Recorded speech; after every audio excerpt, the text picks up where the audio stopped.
Happy Homebrew Wednesday! Missed last week because... Cue the fridge.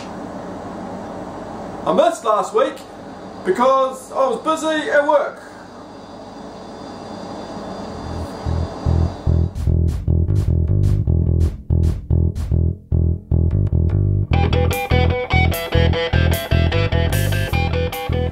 Happy Homebrew Wednesday, everyone. I missed last week because I was back at work, and as you do after the Christmas New Year holiday, you've got to ease yourself back into the workload. So Monday we did an hour, I think. Tuesday 2 hours, Wednesday 3, slowly building it up. However, my wife was still on leave, so when I got home early in the afternoon I had jobs to do, like chopping wood, cleaning out the garage, a never-ending list of to-dos. Hence, no Homebrew Wednesday video. But anyway, cheers to you all. Hope you've had a great new year and everybody's back on deck working away. First off, congratulations to Garage Project for being the best brewery, as nominated in the National Awards, the Sober Beer Awards of 2014. So, if you don't know what Sober is the Society of Beer Advocates in New Zealand. Pretty much they help the craft beer scene. They're a community-based organisation that promote craft beer and its growth, etc. It's a great organisation to belong to. You get discounts at craft beer pubs and they keep you up to date with what's happening and organise lots of events. Like a lot of the beer festivals are backed by Sober, and they do all the organising for it. But at the end of the year, they run awards, and based on the people's choice and what they think, Garage Project came out as the best brewery in New Zealand for 2014. Wow, which is awesome. Second place came Panhead, which is even better. So 2 Wellington breweries, first place and second place. The best beers for 2014, number 1 was this. Panhead Vandal took first place. Number 2, Panhead Black Sabbath, taking first and second spot. Panhead Breweries. Great stuff. Absolutely awesome. Well done, Mike. Also, the best homebrew stores in New Zealand. First place was Brewers Co-op up in Auckland. And second place equal, we have the Brew House in Wellington. Well done, Corey. And Finney's Homebrew Emporium in Christchurch. Well done, Finney. A lot of you will know who Finney is because Finney was a gold sponsor in the 2014 SJ Pour Challenge. And also Corey was a sponsor for the shipping of the 2013 SJ Pour Challenge. So both of those brew shops helping out with the SJ Pour Challenge, which is phenomenal. It's great. Speaking of SJ Pour Challenge, we all know who won. 1 American and 2 Kiwis in the top 3 places. Woohoo! It's pretty damn good. But the 2015 SJ Pour Challenge is moving along. The planning is happening. It's going to be bigger. It's going to be better. It's going to be brighter than before. There is an email list, which you would have heard of through different media and bits and pieces. And the email list is just to keep you informed. So if you go register on the email list, the link is below. As we uncover and have information to release, we'll be emailing it out to everybody. Now, if you are part of the 2014 SJ Pour Challenge in New Zealand, you possibly are already on the email list because you would already have been subscribed to the email list that I had started. If not, go and check it out. Make sure that you are on the list and make sure you're there because we'll be firing out, knock over me flask, we'll be firing out information about what the challenge is about this year, what the key dates are, and of course, most importantly, when to register and bits and pieces like that. Right. Still while we're on SJ Pour, Stephen did a podcast with James from Basic Brewing. So there's a link down the bottom in the description bit, down the bottom underneath me. to go listen to that. Basic Brewing do podcasts and YouTube channels and bits and pieces. James and Steve, who run Basic Brewing, they do a great job. They're really good advocates of the craft beer and the homebrew community. And SJ was invited along to talk about what Homebrew Wednesday is. You know, what it is that you're watching right now. What's it all about? How did it start? Because of course, SJ Paul was the founder of the Homebrew Wednesday. He was the one that declared, let this Wednesday be Homebrew Wednesday. And we went forth and we did Homebrew Wednesday videos. And then the podcast then the podcast goes on to talk about the SJ Paul Challenge and how it worked in 2014. So it's good. It's well worth having a listen. It's really cool to hear about how Homebrew Wednesday started and how everything evolved. Great stuff. Lambics. I'm gearing up to do my first creek. Cherry Lambic. Dan's bug, if we can see that. Oh, look at that. It looks so pretty. Let's see if I can get a shot of that. Ooh, look at that. Oh.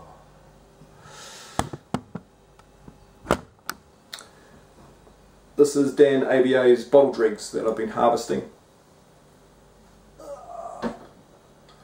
to get his house bug out. And his house bug comprises of Lactobacillus from Cascade Brewing and Brett and Petty from Russian River. I might be wrong. I know it's Cascade and Russian River, but I'm not sure which bugs are which. But anyway, that is going along well. I've got to double it, increase the starter and keep on building it up. So that may become the first pitching for my first Lambic, and it may not as well. There might not be enough there to pitch, so I might split it a little bit off later on and pitch it in and see how it goes.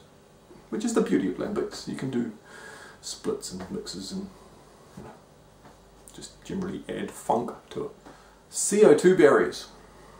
So I'm learning about sours and stuff like that, and starting off with Berliner Weisses, you know, concentrating on playing with that Lactobacillus and seeing how that works.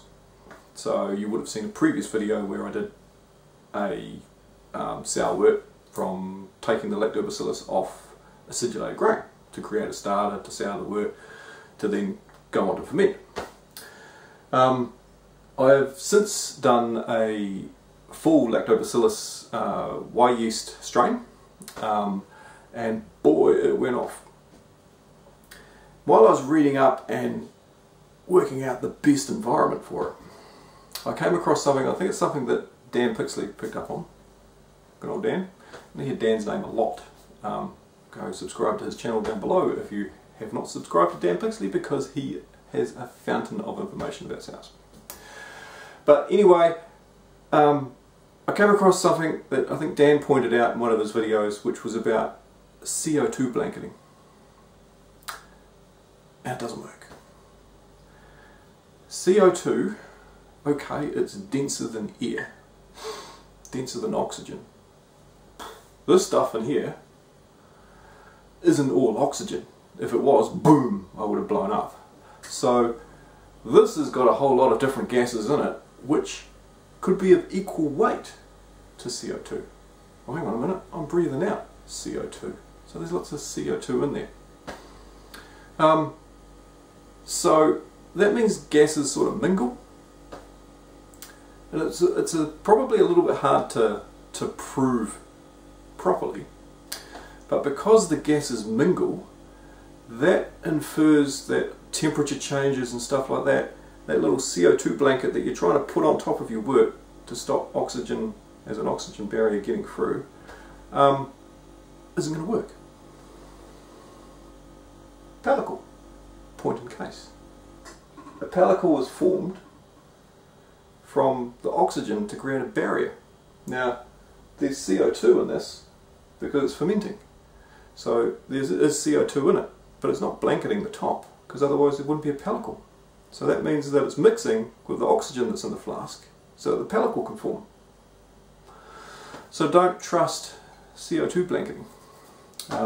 There is a link if you want to read further about it, but I thought it was quite interesting that it doesn't blanket. We think it blankets, but it doesn't. It may blanket to start off with, but it merges with the air that's around it, and it's just a gas. So the way that I've come up with to blanket CO2 is to purge a corny keg completely of air and put CO2 in it, which is what I've done with my latest Lactobacillus souring. I created the Lactobacillus Incubator 2000. Alrighty, here is my chili bin that you normally use for mash tuns, and I've put a port in the bottom and I've got a port in the top with a copper return pipe that's aimed towards the wall so that I can get a bit of a whirlpool going in there. Now I'm going to hook this up to my heat exchanger so that the heat exchanger takes care of heating up the water that runs inside the chili bin, and I've got a hole cut in the lid of my chili bin so I can slot in a corny keg. So the water that I'm going to pump in there is going to swirl around the outside of the corny keg and effectively keep the contents of the corny keg at exactly the right temperature. So it's like making a little jacketed corny keg, pretty much. Now the lid of the corny keg has got some extra hardware attached to it. I have screwed in a air stone, and I've also drilled a hole and put a temperature probe in there. Now the reason I have an aeration stone in there is so I can hook it up to the CO2 and I can feed the Lactobacillus. So I can purge it all, get rid of all the CO2, get rid of all the air that's in there when I fill it up, and then use the air stone to aerate with CO2 for the Lactobacillus. Temperature probe sitting in there, hot water being run via a PID controller around the outside of it, and away I go. Everything is nice and anaerobic in there and don't have to rely on CO2 blanketing. What else has been on the brewing front? Not a lot other than the lacto, which is a little bit stalled because my pH meter was not calibrated properly and it gave me a false reading, so I did not have time to accurately get my pH, and so I think it was too low for the Saccharomyces to take off. So I do have a fermenter full of soured Berliner Weiss that I am probably going to be adding some Bitromyces to and putting it into a container and forgetting about, or splitting it down and using it as a partial starter for another one or something like that. But hey, goes to show that you need a decent pH meter, not one of those dodgy little pens. Dodgy little pen is cool if you calibrate it every single time you go to use it, but if you run out of calibration solution and you need to use it, you're screwed. You can't trust it. Other than that, I have racked off my raspberry blueberry stout braggot,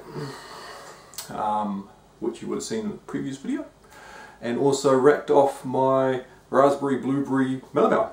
Now the numbers for those came in at, the braggot came in at 10.4% and the melomel came in at 8.4%. Boy, do they taste good. They've been racked into some 9 litre corny kegs so that I could free up the demijohn bottles for the raking of my Viking's blood, which, wait for it, had an original gravity of 1.118. Let's get it and have a look, eh? Oh, look at that. And it's still bubbling. All that white stuff floating on the top are the original raspberries, and of course sunk down the bottom, that have totally been annihilated because of the high ABV that's in there. So this is going to be racked off and put onto another bunch of raspberries. It's going to be strong. So it is going to need some additional raspberry to help as a back sweetener. Also that additional raspberry to help with the still suspended yeast to ferment it out a little bit more. Cheers to Victor Bitter from Australia for sending over 2 of his homebrews. Much appreciated. I will get some beers sorted out and fire them back to you. Payday's just on the horizon. Yay! Christmas, it sucks the cash out of you, doesn't it? But anyway, his beers are sitting in the fridge chillaxing from their trip all the way from Australia. And I'll be cracking into those very soon. So cheers. Alrighty, Proxetane. I use Proxetane, which is peracetic acid, as my sanitizer. I use it diluted instead of Star Sands, so it's actually in a Star Sands container. But it does the same thing as Star Sands. It's great, it's good stuff. Got it up there. But in its 100% undiluted form, it is a really good dermal peel as well. That white patch on my finger is where I touched some Proxetane down at Balin's Brewery. Yeah, they took the fingerprint off that finger, but it's alright, it only goes so deep before it stops stinging. Never mind. Shouldn't have stuck my finger in that pipe hole, should I? Anyway, that's enough from me. Cheers. Have yourself another one.